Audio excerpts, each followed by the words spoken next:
Hi everyone, thanks for joining us today for QuestBridge's first ever virtual college fair. I'm really excited to be moderating the discussion today, and even more excited to have our three panelists, three representatives from our partner colleges. My name is Erin, and I'm a program associate here at QuestBridge. I'm also a Quest Scholar. I went to Northwestern, and I'm really excited that we're going to offer this opportunity for you to have a personal kind of touch point with admissions representatives here in a QuestBridge setting, a friendly setting, so you can learn more about colleges as you're thinking about ranking colleges and thinking about the right path to pursue through QuestBridge. I think this is a really unique opportunity, so I'd really encourage you to take advantage of this opportunity by asking questions that will help you understand which college is a right fit for you, which college you can really see yourself doing really well at, and which college has the academics and social fit for you. So a little bit about our questions today. We do have some questions that we'll be asking our admissions representatives, and you're also welcome to ask your own. So on the right-hand side of your screen, you can go ahead and type your question in. When we answer questions, we won't be typing answers back or anything. We'll be answering them out loud. And you can also upvote questions. You can press the little plus sign next to a question, and that will raise it to the top of the queue. So when we see questions that are upvoted, that means that we know a lot of people want to hear the answer to that, and we're going to be answering that more quickly. I do want to tell you guys, though, that the questions should be applicable to all the colleges present, and the questions should be about what that college is like, not necessarily about the admissions process at that particular college. Okay. So with that, I am going to ask our admissions representatives to introduce themselves. If you guys can tell us a little bit about yourself, the college that you're at, and your role in admissions. Art, do you want to start? I will, thank you. Hi everyone, my name is Art Rodriguez, and I'm the Dean of Admission and Financial Aid at Vassar College in Poughkeepsie, New York. I myself am a first-generation low-income student who went through the college process and attended one of the QuestBridge partner schools who's on the call today, Carleton. Yes, I went to Carleton College and have worked at Carleton, Pomona College, and now Vassar College, and have enjoyed my time working in admissions and supporting students through the process. And so glad to be here to answer any questions you might have about small liberal arts colleges. Okay, great. Remy? Yes, my name is Remy. I work, I'm a proud employee of Carleton. That's also where I went to school. Like Art, I'm a first-generation college student. And I work mostly with underrepresented students here at Carleton. So I work with the QuestBridge program, but also low-income, first-generation, and multicultural students in a broader sense as well. Okay, and Tamara?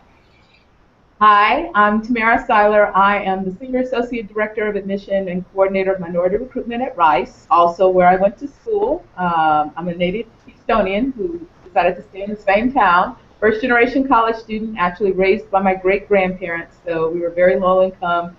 So Rice was a great option for us, meeting my aid and everything like that. So I've been pleased to be a part of the office for 24 years, working with underrepresented recruitment, but also the general recruitment process. So we would be your research university with lots of different opportunities related to that, with a strong community setting.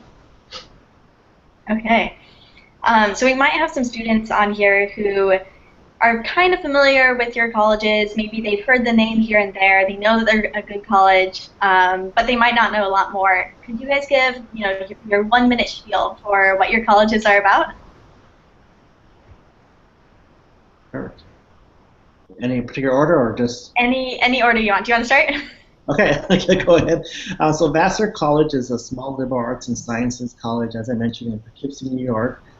We offer an open curriculum. We are a residential campus, so the majority of our students live on campus in the residence halls. We find that our most popular majors tend to be like English, economics, biology, international relations, so a wide range in which areas in which students can major in.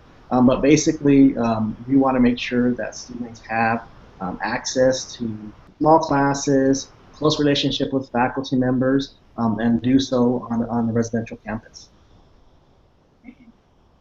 I can go next. A lot of what I'm going to say is probably going to sound very much like what Art just said. So Carleton is also a small liberal arts college.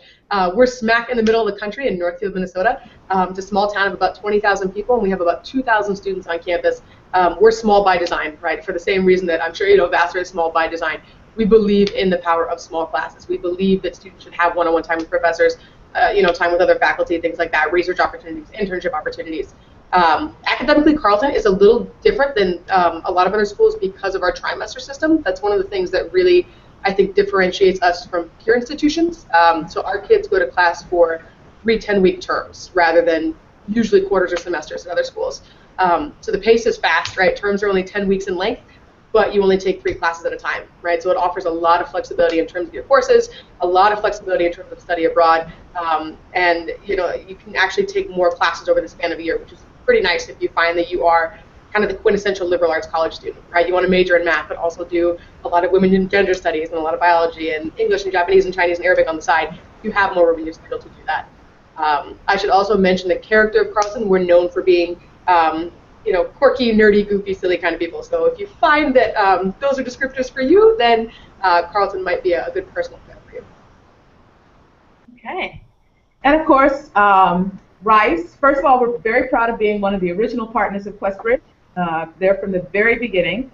We're very committed to the undergraduate population, and in fact, as a research university, we're very unusual in all of the resources that we offer, $100 million in sponsored research each year. But our population is relatively smaller than a lot of the research universities you find out there. We have about 3,800 undergraduates and 2,700 graduate students. So that allows us to provide that same sort of liberal arts personalized experience with the median class size of 14 and a student faculty ratio of 6:1. But it also have the resources for students that truly want to explore their interests outside of the classroom with 40 different research centers, institutes, and consortia. So we're looking for that student that wants to truly push the bounds and limits of their knowledge and are invested in the process of discovery no matter what they want to study. We have 6 different divisions of study: engineering, natural sciences, humanities, social sciences, music, architecture, 50 majors, 18 minors. And we have a very strong community anchored by our residential college system.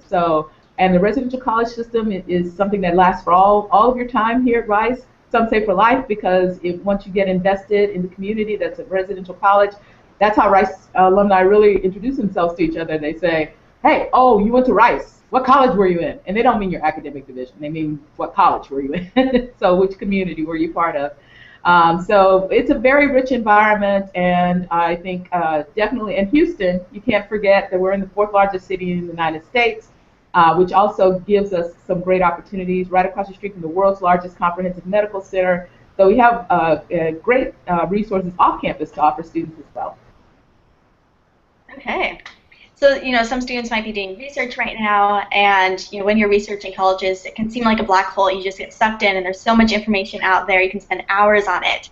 Some students, might know kind of all the different stats about your colleges, but is there one thing that you think makes your college special or, stand out a little bit that students might not know about your college? Okay, I'll break the mold and go first. All right. I think students just don't get a sense maybe of how diverse Rice is. We're very pleased that as of a few years ago, no ethnic group is a majority here at Rice any longer. White is still the plurality, perhaps, but over almost 50% of our undergraduates would call themselves a member of a student of color group, and we're about 12% international. So, and we get accolades for not just being diverse, but the interaction of our diverse populations. And right now, we're currently ranked #1 in Princeton Review's best 368 colleges for our race and class interaction. So our students find that they get a chance to experience students from so many different life experiences and backgrounds and interests, and they don't do that in isolation. They really get to know their fellow classmates and all the diversity that they bring to the table. So for Carleton, I think there's a lot people don't know about us. I think a lot of students looking for really strong academic institutions tend to look at the coasts. and I was no different as a high school student. I looked at the East Coast, and I'm from Spokane, Washington, so I looked at the West Coast. The thought that there might be a terrific, really rigorous academic experience available to me in the Midwest never crossed my mind until, thankfully, Carleton College found me through a fly-in program. So I think just the idea that students here at Carleton, you have to make an intentional decision to come to Minnesota. Nobody ends up here by mistake, right? I think a lot of students look west and they look east, and that's terrific. Like, there are terrific schools on the coast, but to know that, yeah, you can have a really fulfilling academic experience in this small town in southern Minnesota. I know if you're not from Minnesota, it can be scary. I was a little nervous about it too, but if that's the only thing pushing you away from Carleton, I would really encourage you to give us a closer look. I also think that living on a college campus in a small town is very different than living in a small town, right? The idea of small town Minnesota, I think, scares some people off, and it initially scared me off a little bit. So if that's the only thing kind of pushing you away, I encourage you, give us a closer look. It's a little bit different than I think a lot of students might realize.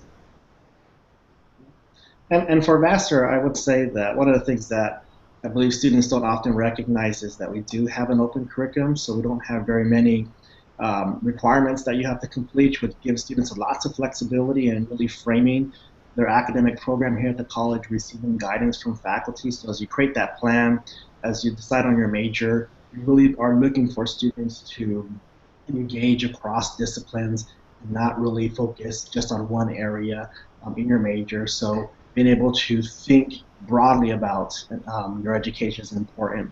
But we're also about an hour and 40-minute train ride from New York City, and so I think that that's one of the great aspects of being close to New York, where students can take the train in, but yet still have a very active life on our campus, and so you can sort of have the best of both worlds in terms of being at a small college, but at the same time really having access to a large metropolitan area, and students will really find opportunities to explore what New York City and the Hudson River Valley have to offer them.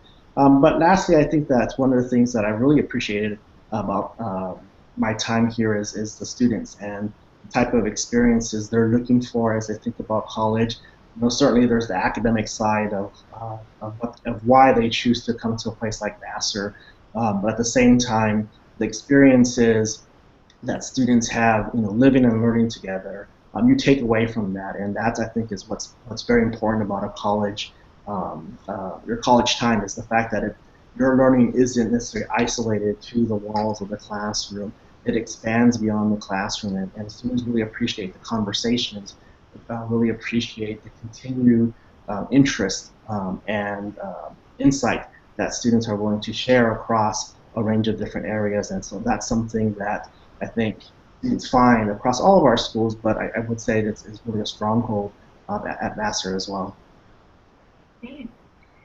Okay, so we're going to jump to a student question now, because I'm seeing a lot of really great ones coming in. And the first one, I think, is particularly relevant to students applying to QuestBridge to schools that are far away from them. So the question is, what advice do you give to students who are out of state and aren't able to visit your campuses? Who are not able to visit? Mm-hmm. Well, I mean, I think there's lots of ways that you can discover a college.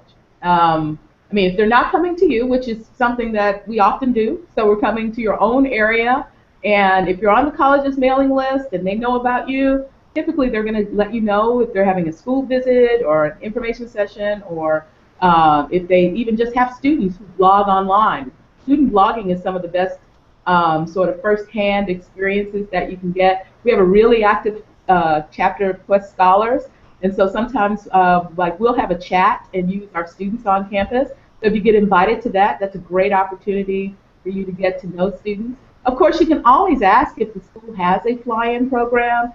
They have an opportunity for you to come and visit. And I certainly, you know, we just finished with one that had a lot of QuestBridge students attend, so a lot of fun.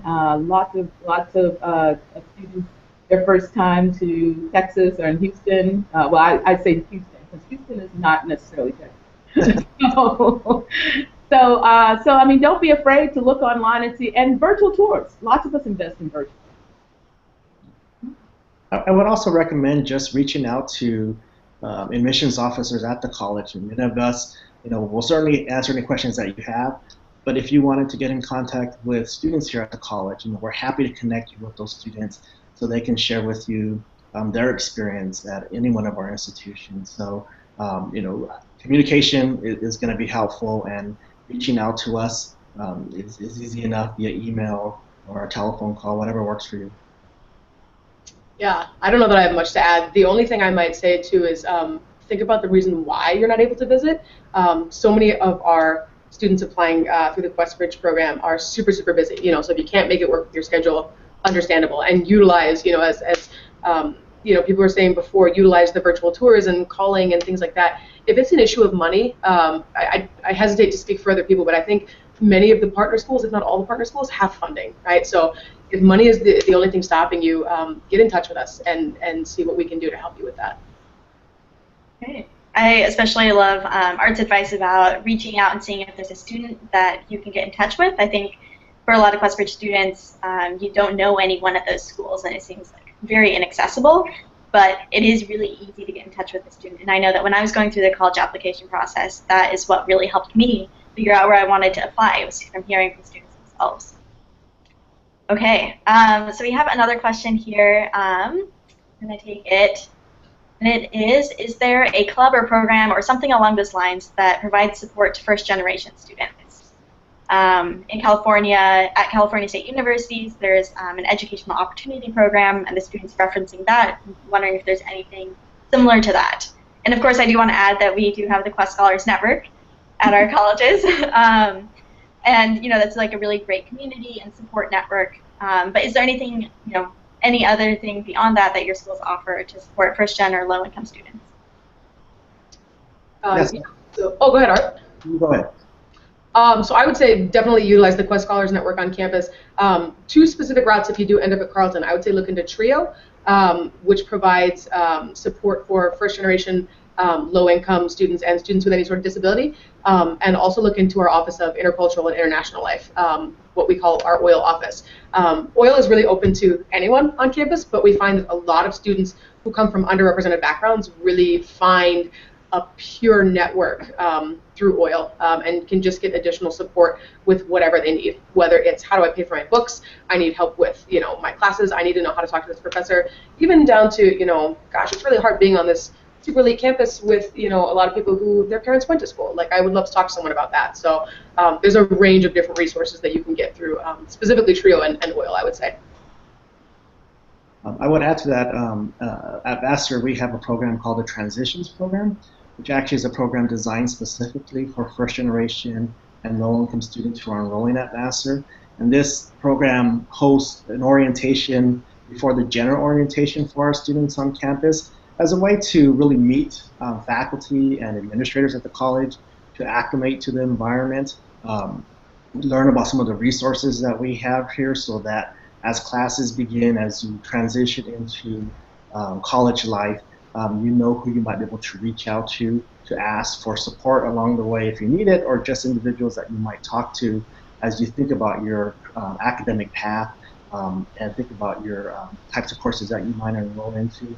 But they focus on what type of services are available. There's a writing center, there's tutoring services, who in the library students might reach out to if they're working on some research project and they want to get support doing that. Those individuals are also part of the Transitions program, so you can connect with them. We also have an office similar to Carleton that's called the Alana Center here, that works with our African American, Latino, Native American, and Asian students on campus. And so many first generation low-income and students of color find support with that office as well. And they're really looking to create not only a place where you can thrive academically, but also trying to create a place where you can connect and really find others who might, from similar backgrounds, who want to get together and create opportunities here on campus. And so we find that with the Alana Center as well. And then there's just a range of different support offices on campus, from our Dean of Freshmen to our Dean of Studies to your faculty advisors to administrators, admissions officers who are really watching out and looking out for our students to be successful once they arrive on campus. And we're all kind of here creating sort of a network for our students to reach out, and all we need is to know that you have a question or that you need some support, and there are many people who will kind of jump in and help you along the way. Yeah, I'm not going to belabor the point. I think a lot of us have but I think ours all falls under the umbrella of we have a student success initiative program, and all students actually, we don't isolate our first generation college students just with that, but we try to address the pressures for all new students to campus, because I think possibly one of the mistakes that our first generation students make is to assume that that they're the only ones that feel different on campus, and there's a lot of students who feel like a little different for whatever reason, but we do also offer specific things that will say, okay, well, what are some of the things that first generation students might need if nobody's gone to college before, even just how do you move into college? What are you expected to bring?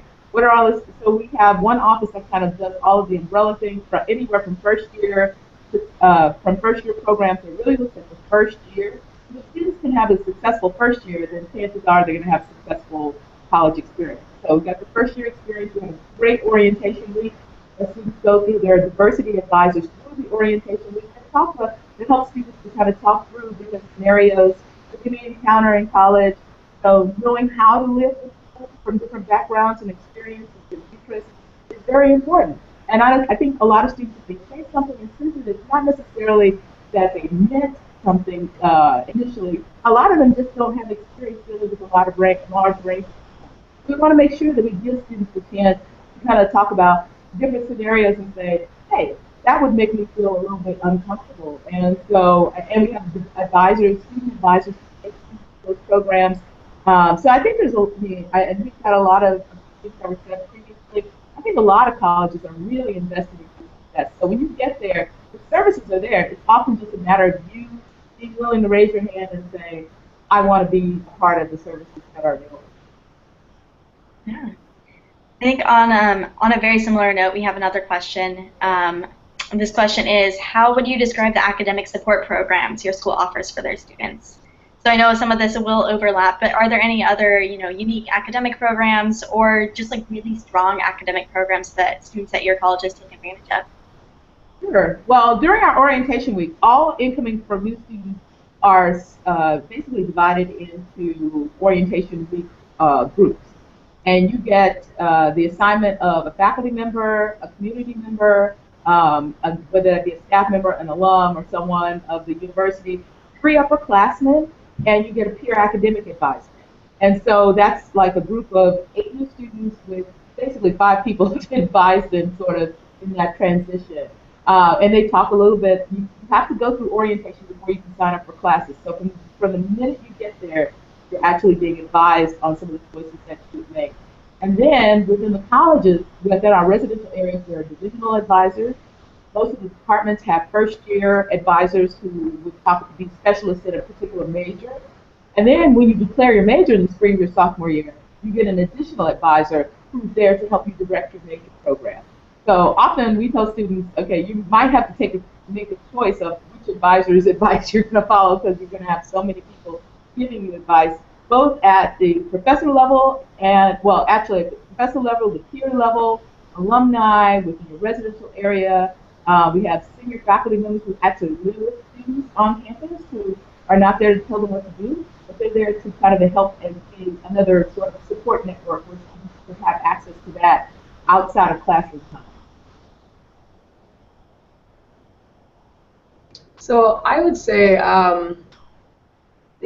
having gone through Carleton as a student who needed a lot of support, actually, and now working here for the past few years, I think it is very hard for students to fall through the cracks at Carleton, because there are so many people invested in you as a scholar, as a person, as an athlete, as a musician, as a thespian, as whatever you are. And I would imagine that's probably the case at every Quest school. I think that's one of the ties that really binds these 36 schools together. There are so many people invested in you and your education and your success and your well-being. And a lot of what we can talk about is going to sound very similar. You can get multiple advisors. You can get tutors. There's a writing center. There's a math skills center. There's anything that you need I think a lot of it just comes down to the student saying, I'm going to succeed here. What are the resources I need to do that?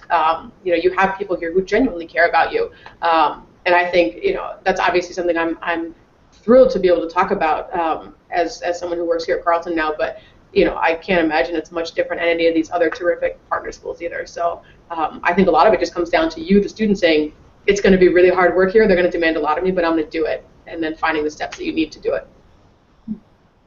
I guess that would be the one sort of thing I would sort of focus on, is that most of our colleges offer lots of different resources, but really when it comes down to it, it's the students taking the initiative to reach out to others and saying, maybe I do need a little bit of help, or maybe I have a question, and seeking out those individuals who can help answer those questions or support you through the process. I know that sometimes for many students going through high school, they've managed to do great in high school. They've managed to be successful based on all the the courses they've taken, the activities they've been involved in, and are doing just a lot. They get to college and sometimes struggle a little bit with that transition.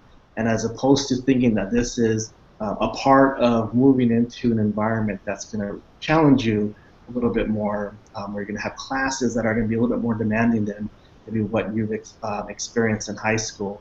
Sometimes it's just a student saying, this is what everybody's going through. I recognize that I'm going to be successful by working with faculty, going to their office hours, asking them questions, working with and collaborating with peers on assignments that I'm doing. And that's all part of being successful in college. And it's something that you're not often taught, but I think it's something that you understand and begin to navigate as you go through your college. And those are things that I think are going to help students be successful no matter where you choose to attend. Yeah, I think one thing that I am always realizing about the QuestBridge Partner Schools is how much excellent support that they provide to their students. And so many resources available, which I think can make it almost even more difficult for students to decide which school is the right fit for them, because they're all such excellent options. With that in mind, would you guys kind of share, almost like characteristics of the student that you think would be a really great fit for your school? I know it's really difficult because there are many different students who would be great at your schools, but maybe like different personality characteristics, or things that you think are important to see in students that you'd want to attend your school. Sure, I can start. I would say students that are sort of unabashedly enthusiastic about learning make a terrific fit at Carleton. Students who are here are not just here to get in, get out in 4 years, get the degree. Students don't come to Carleton for the name. It's terrific. It's a terrific institution, but when you think of that name brand institution that everyone knows, a lot of people don't know Carleton, right? So again, people make a very intentional choice to be here, and I think that's kind of a hallmark of the Carleton student, right? You're in it for the learning. You're in it to collaborate with your peers, right? If you are a super competitive person who kind of thrives on that competition in class, that's not to say you can't be a terrific fit here. I think you will be in the minority.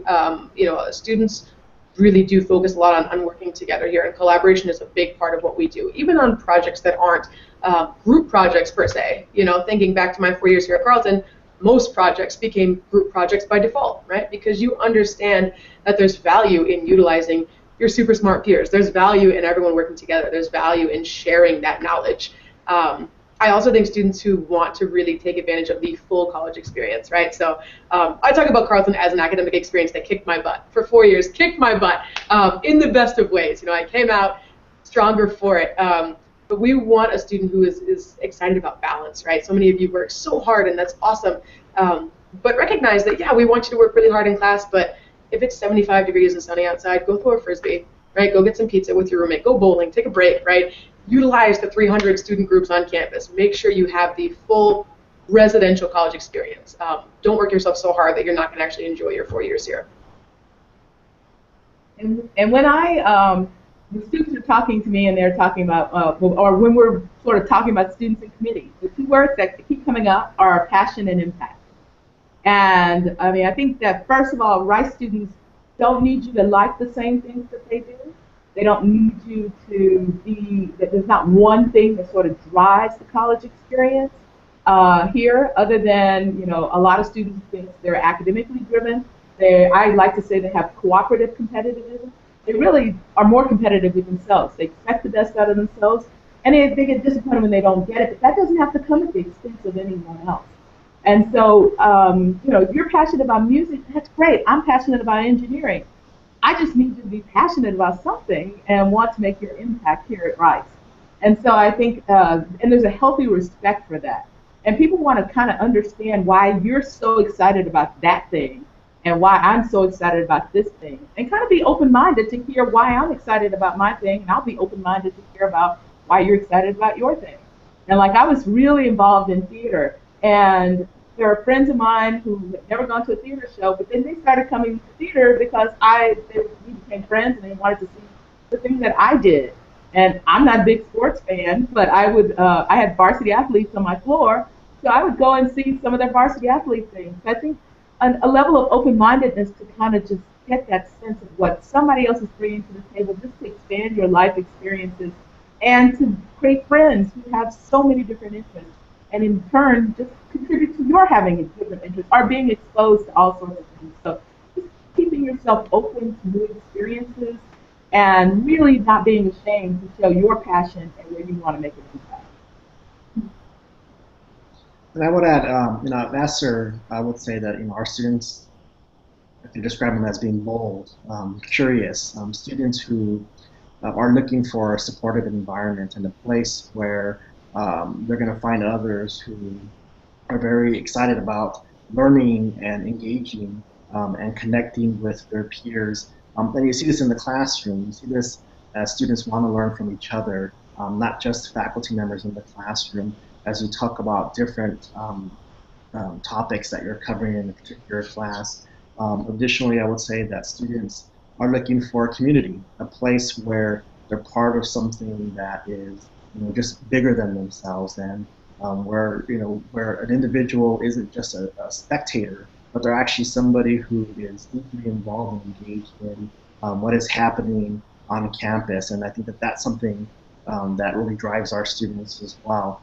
And I guess I would add, the final thing I would add is that, you know, students are really going to be pushed and challenged here, and you have to expect that coming in, that every student has a different experience, a different perspective, and with that comes the opportunity to hear from other students, depending on where they've grown up, what they've experienced, what they understand, that you might have very different opinions on subject matters or what you're studying in class.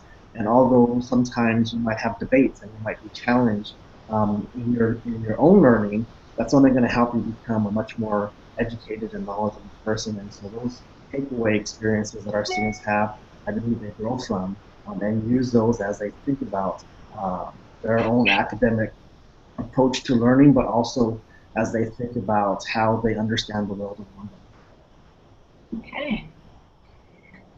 So jumping to a different topic quickly. So Vassar, Carleton, Rice are pretty much as geographically diverse as you can get within our partner colleges. So you've got, you know, all regions of the U.S. represented, and, you know, just like the towns you're in are very different. So we have a student who is asking, what is there to do in the town surrounding your school, and how do students get there? And I would expand that to say, can you just tell us a little bit more about the geographic environment around your town, what students do on the weekends, you know, in the area, anything to give students better insight into what it would look like actually living there. So I can start. I mentioned before, we're in a small town of about 20,000. We are a residential campus by design, which means the vast majority of our students, 95+%, live on campus all 4 years. We believe in the value of the residential experience here at Carleton, and that means a lot of your time as a student is spent on campus, including weekends, right? I think that can look very different depending on the institution where you choose to go to college. If you go into town, into Northfield, it's probably a 4-minute walk from my office. It's very close. You know, I say walk because nobody drives. Students don't really bring cars, so you don't really need them. You know, but it's what you'd expect. It's sort of that quintessential college town, right? It's cute, and you know, there's your favorite coffee shop where if you go in every Tuesday, they're going to know you by name, they're going to know you by face, they're going to know what you want to drink, right? It's that sort of cute small town. I'm a townie now because I live here and I don't go to college, right? So we are the quintessential small Minnesotan town. Now, for those of you from a big city who are worried about I don't know about this small town Minnesota thing. The Twin Cities are about 45 minutes from us. I mentioned before, most students don't have cars. There's a bus that goes 5 times a day, every day, between Carleton's campus and the Twin Cities. So if you need to get to the airport, if you want to go to the Mall of America, if you want to just go catch a show or catch a movie or do something in the Twin Cities, it's very easy to get back and forth. I think it's $12 for a student ticket. I think a lot of students coming to Carleton think that they will spend every weekend in the Twin Cities. The reality is that they don't. Not because you can't, but because you become pretty preoccupied with what's happening on campus. That was definitely a thought that I had as a student here. I thought I'd spend every weekend in St. Paul because St. Paul is awesome. The Twin Cities are great. But every weekend there was, oh, they're bringing a magician to campus and I want to see it, or my friend has a dance recital, or I'm going to go to the football game, or I'm going to go do, something. I think small liberal arts college is intentional, especially those of us in small towns, make a pretty concerted effort to make sure there's enough to entertain students on campus because we know we're in a small town, right? So it's kind of we talk about sort of the dichotomy of, small town, big city here in Carleton, right? We're located in a small town, but there's 3.5 million people just 45 minutes north of us. So you can have both. And in our case, we sit in the middle. So we're about 2.5 miles from downtown Houston, so we're in a very vibrant area of town. And in fact, the president was saying, okay, well, and Houston is, I will say the drawback for students who come here and say, I'm going to explore Houston. Houston's really big. You can put Rhode Island in Houston. It's so you probably won't explore all of Houston, but the great news is that the area that surrounds Rice is pretty much one of the best areas of town. So right in close proximity to you, if you just want to experience things, the Museum District and the Med Center, and we have an area in back of us called the Rice Village, which has about 400 shops and restaurants.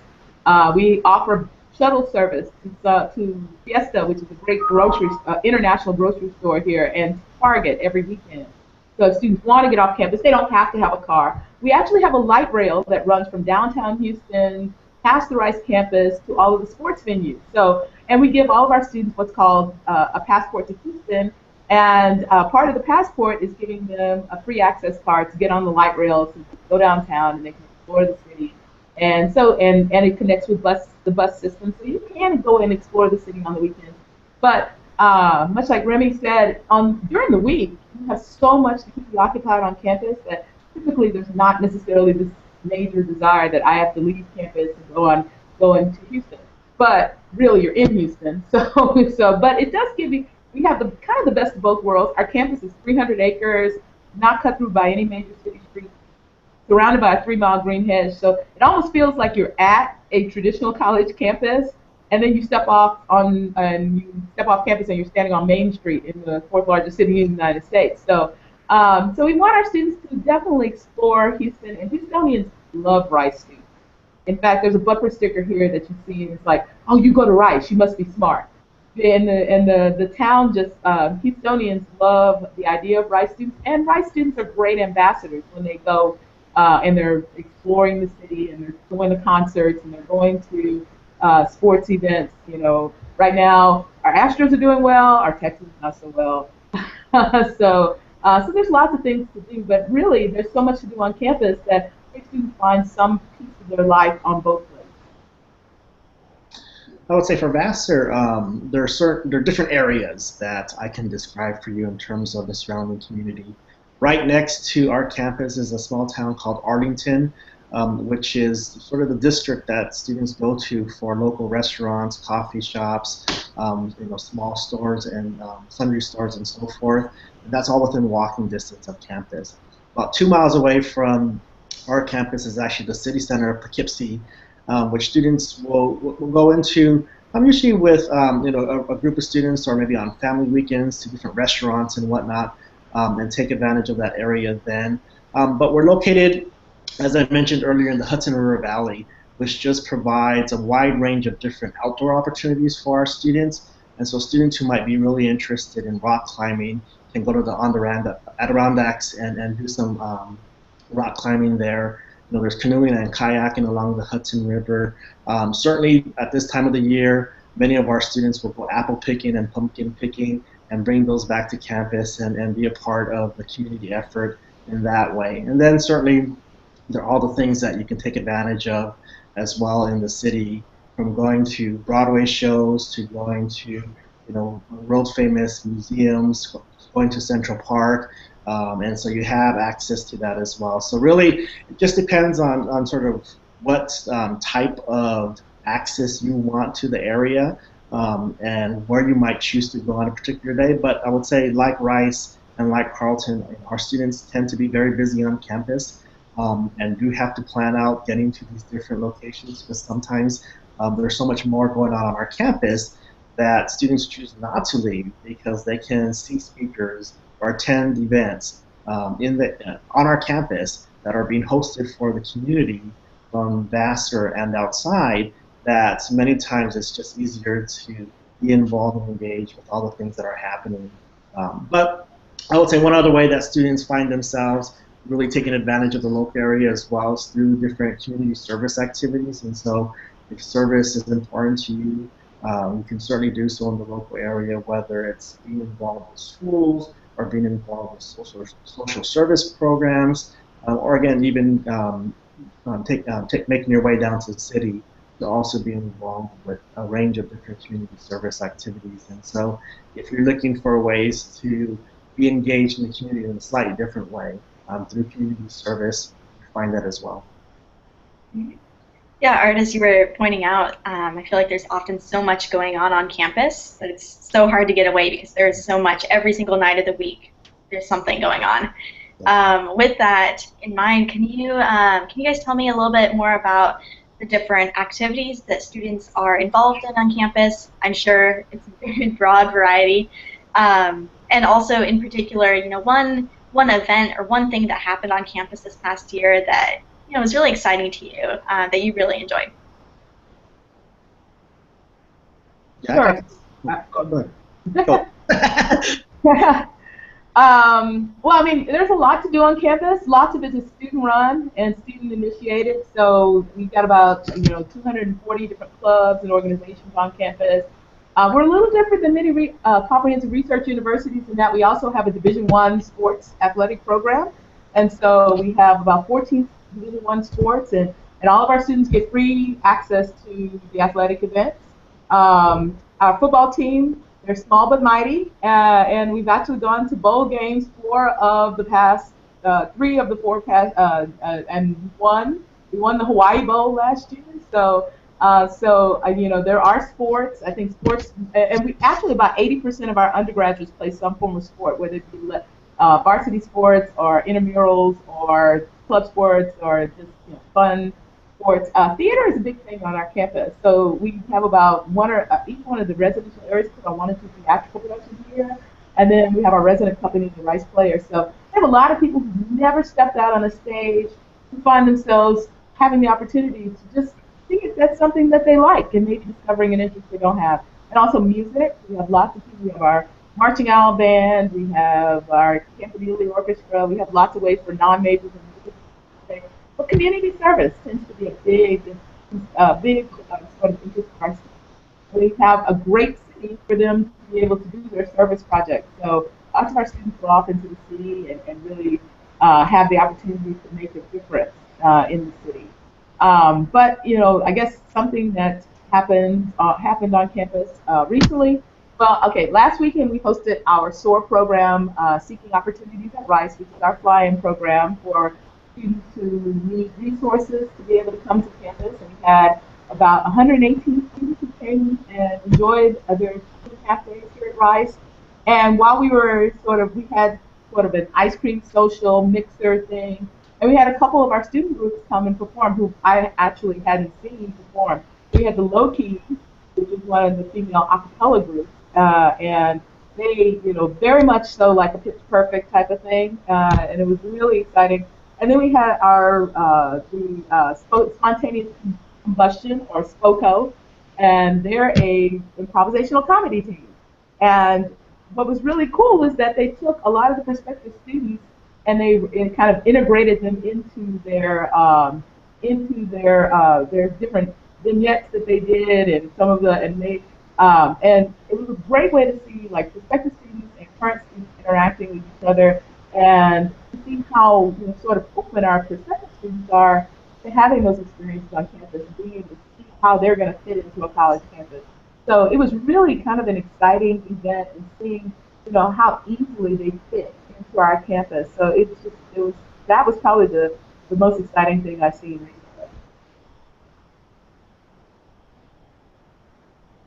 And for Vassar, I think as Tamara said, there's so much stuff going on at most of our schools that sometimes you just can't find enough time to reach everything. And the types of activities that are sponsored, run the gamut from students who are involved with our student government, from students who have created and started their own organizations. We have students who are involved in religious, diversity clubs, political clubs on campus, and you can really find a range of different opportunities across the 150 different organizations that we have to offer on our campus. And I think that what makes it challenging is that most new students want to be involved in everything, and so you begin to have to decide and prioritize the activities that are important to you and decide which ones you want to spend time committing to. And you often, every year, sometimes there are new ones that start up that you want to be involved in, so you can be involved in those as well.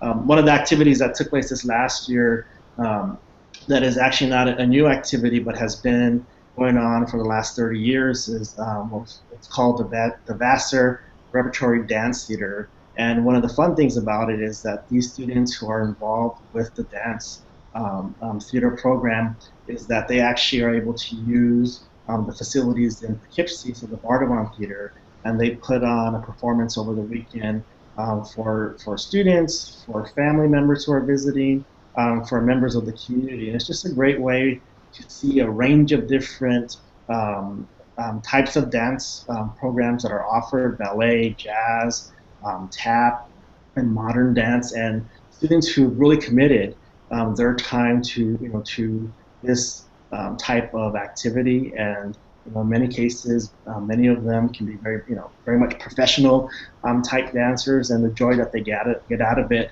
and the fact that you just see huge numbers of students and faculty and administrators who are supporting them in these endeavors. And that's just, I think that's what you want. You want to find a community where you have individuals who are supporting what you're doing no matter what it is, and you find a lot of that here at the college. Yeah, so I don't know that I have much to add. A lot of what I have to say would probably sound very similar to the kind of clubs and activities that you'd find at a Rice or at a Vassar. Everything from athletics to theater to art to music to improv. There's also money set aside for students to start new clubs and organizations every year. And like Art was saying, at Vassar, we see different groups, and they kind of run the gamut. Everything from community service groups with a very clear and focused mission to a mustache club on campus. I don't know what they do besides grow facial hair, but maybe that's it. We have a Chuck Norris club on campus that has received funding for like a decade. I literally don't know what they do, but they exist and they get money from our CSA. So if you've got something that you're psyched about and we don't yet have it at Carleton, please do bring it to campus. Odds are, if there's something you're really excited about doing, there's other students here who are excited about it too. Like I said, whether it's community service or growing facial hair. My favorite thing this past year, we have a spring concert every year. Basically, we pick a nice weekend in the spring and we bring a bunch of different musical acts to campus, and they just play a bunch of music behind our recreation center, and students will go out and picnic and dance and nap sometimes. It's just a nice way to celebrate the spring. And I find that I'm getting to that age where I'm not necessarily in touch with the music of teenagers anymore. Like I'm not an old person, but I'm 7 or 8 years out. And I knew the musical act this past year. The headliner was T-Pain, which is a name that I know, so I was pretty excited about that. And we got gorgeous weather. It was 75 degrees and sunny all weekend, so it was just a fun event, as it always is. Okay, this is making me wish I was back in college right now. Me too. So besides extracurriculars, we've talked a little bit about academics and academic support. We do have one question about the top programs that are offered at your schools. So I do want to preface this by saying that obviously, as a top college in the U.S., you have excellent programs all across the board. But some students might, be wondering if there are a couple programs in particular that are really strong or maybe different from programs offered at other colleges. Sure, I can start. So one of the things that sticks out about Carleton is science here, particularly because we're a liberal arts college, and I think a lot of students do not associate science with liberal arts colleges. Carleton is a powerhouse for science. And this is, of course, not to diminish any of the other programs, which are all terrific, but if you are a young person interested in science, particularly understanding science to the highest level you possibly can, you can absolutely do that here. Carleton is actually one of the top producers of PhD students in the country, and as a small college, that is something we are so proud of. If you want to go beyond just your undergraduate degree, whether it's in geology, physics, chemistry, environmental studies, whatever it is, there's a lot of students who are pretty excited about science here. I would also say linguistics is I guess, a more uncommon major. Again, at a liberal arts college, you don't always find linguistics, so that's something different as well. Yeah, so at Vassar, I think one of the things that I appreciate is the fact that we have roughly equal parts of students that major across the disciplines. So about a third of our students major in the arts and humanities, the second third in math and science areas, and the last third in the social science areas. So you find that programs across all disciplines are where students are choosing to major. But I will say that, with that, we also have a very strong theater and dance program at the college. Students who are interested in film and media studies find a great level of support. You would find the same support in students who are majoring in math and science areas. And so I think you really can't go wrong in some ways with the types of majors that you choose at any one of our schools, because you're going to find that support. If you're interested in a subject matter and you're passionate about it, and you see that others are equally passionate about you, and your faculty sort of see that excitement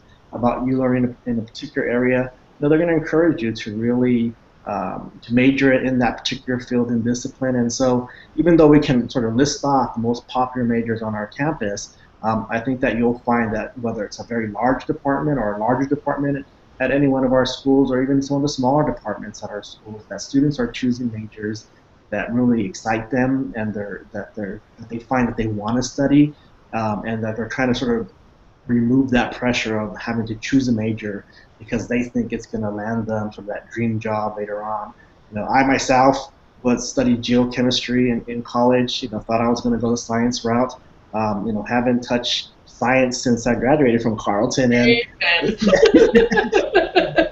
went into education. And for me, that was the right path. But every day I use the skills I learned as a liberal arts student, to think critically and analytically, to try to really convey my ideas in an articulate way, to really just be knowledgeable across a wide range of different areas every day in the work that I do. And that's something, those are skills and tools that I developed, continue to develop in college and continue to develop now. And I think that that's what college is all about, providing you with the skills and tools to be a lifelong learner, and realize that whether you're take advantage of a formal education through graduate study or not, that you're always looking for ways to sort of increase your understanding of the world around you. And this is what colleges are trying to provide, those opportunities to be able to do that, and be excited about something, and finding that area of excitement for yourself is very important too. Yeah, I'll echo what Art said. I actually started Rice as an engineering major. Had 2 years of that, ended up getting a degree in history, but I ended up working for Exxon Company USA for 5 years as a computer support specialist for a group of engineers. So often, and what they really liked about it is because I brought some soft skills, and they had me work on some of the computer program documentation. Because just because you write a computer program doesn't mean that all users understand how to use it. So they needed people who could write, who understood the program, but also could make it disseminate the information for people who didn't quite understand the program in their training materials. So there's a lot of intersection in knowledge. So you shouldn't feel like that I'm going to study this thing and that's all I'm going to study. That's the purpose of research. That's the purpose of possibly doing some interdisciplinary work while you're on campus. I like the fact that a lot of our areas are interdisciplinary. Like we have a policy studies area, and you can take policy studies in whatever way that you want to shape that in terms of, are you interested in energy policy, health policy, international business, international relations. So it's like one of those flexible areas that might allow you to work with students with a variety of different interests. You know, I think a lot of people are familiar with Rice being a strong engineering and science, and we graduate from exceptional engineers and scientists. People aren't as familiar with us as a strong social science and humanities program. But we have those. We have one of the top architecture programs in the United States. We have one of the top 2 orchestral programs in the United States. So I think you know, a lot of people look at Rice as, because of the research aspect, as a science engineering school. But we hope that students will look at a variety of different things on campus. We try to encourage that because we don't have an open curriculum, we don't have a core curriculum. We have what's called a flexible distribution. And so before you graduate, all students are required to take at least 12 hours in the humanities block, 12 hours in social sciences, 12 hours in applied sciences. And that's how I discovered my love for history, was taking my distribution while I was a science major and then ending up switching. So I think you need to listen to yourself and your passions, and if you can't, you know, even though a school might ask you to apply to a specific area of study, ask them how easy it is to move from one area to the other, so that you can, you know, if you identify those passions, is it possible for me to double major, or is it possible for me to take on a minor in that particular area, or can I switch altogether, and how flexible is that process? One of our biggest majors that possibly nobody would associate with us is sports management. And it's one of our newest majors. I think it's really only 5 or 6 years old. And all of those students are actually working with professional sports organizations. And I think they have a 100% placement rate. So it's just one of those areas that I think you never know where the next big thing is coming from. But you really have to think, like, if you're interested in the arts, well, maybe arts and economics is a great thing to get, because then you can be an arts administrator. And somebody has to work behind the scenes at those arts organizations. So don't try to isolate yourself too much. Try to expand your knowledge and see how many different areas you can touch while you're on campus. Okay, great advice. So we just have a couple minutes here, and we're going to answer one of the questions that's been at the top for a while. That is, what is unique at your school that I would miss out on if I didn't attend your school? So just have 3 minutes. But, you know, quickly, if there's one thing you can kind of summarize, we've talked about a lot today, but one thing that students would miss out on if they weren't to attend your school. I think in our case, it's the residential college system. I think we do it for the extent of your entire undergraduate experience at Rice. And I think when students get here, before they get here, they don't know that this is going to be one of their favorite things about Rice. But I think once they leave, they understand what the special type of experience that the Res College provides for students, and that it's an experience that follows you beyond college. So I think the residential colleges are definitely one of the highlights of anyone's Rice experience. I think I would probably say the people. And it's so hard to think of something that is unique to Carleton in this space, because every Quest partner is like an amazing institution. So like clearly the people are awesome at Rice and Vassar and every other QuestBridge partner school. But there's this concept of Minnesota nice that you may or may not be familiar with. People in this state are just absurdly nice and absurdly outgoing, and I think that has a lot to do with the character of our campus. I can walk out of my office, you know, right now, and the first 5 people I walk by will just smile at me. Just, hey, how's your day going, Remy? And that is something I've never experienced anywhere else. I'm from the West Coast. I did my grad study on the East Coast and then came back to Minnesota. And was so happy to feel like I was back home, because people here are just so wonderful and care about you, as I mentioned before, as a scholar, but as everything else as well, right? You're never just going to be an academic here. You're always going to be a full person. And to be surrounded by such a brilliant, eclectic, silly, goofy, caring group of people, I think is an incredible experience here. Yeah, you know, I would say for Vassar, you know, it's already something that Remy touched on, is the people. I think the people make the community. The people make the environment, the place that you're going to be spending the next 4 years. And you want to find a community that you're going to be able to connect with and interact with, and know that we have lots of similar interests with individuals. And you're going to find people who are smart, really intelligent, but are having fun with learning as well. And that's something that I think that Vassar has to offer. There's a lot of flexibility with the curriculum in terms of having an open curriculum, but there's also a program that we have that's called Fieldwork, where students actually get academic credit for internships that they do. So there are things that make Vassar unique, but as noted by the other speakers, it really is you finding that place where you can find academic interests that fall in line with your particular interests, where you find people who are willing and able to want to get to know you, be a part, and where you can be a part of a community, understanding who some of the faculty are at these places, and how they're going to work with you, engage with you to support you through the process. And that's what makes this, I would say that's what makes admissions hard as students go through the process, is that there are lots of great places, and it's trying to get a sense of how you would find yourself in these environments. And in some ways you're not going to go wrong with the place that you choose, but the location, the academic programs, the people are really what have an impact in the end on what your overall experience is going to be like in college, and that's something to really factor in. Okay, so with that, it is 3 o'clock here on the West Coast, so we're going to wrap up now. Thanks, Art, Remy, and Tamara for joining us, and for all of you who are watching or watching a couple hours from now, thanks for watching this hangout. We think that here at QuestBridge, we think that researching all of our partner colleges is an important part of the college search. And from what I've heard today about Vassar and Carleton and Rice, these are all excellent schools that you should be researching and thinking seriously about, because they offer excellent support, incredible academic experiences, as do all of our QuestBridge partner colleges. So with that, I'm going to wrap up our first ever virtual college fair.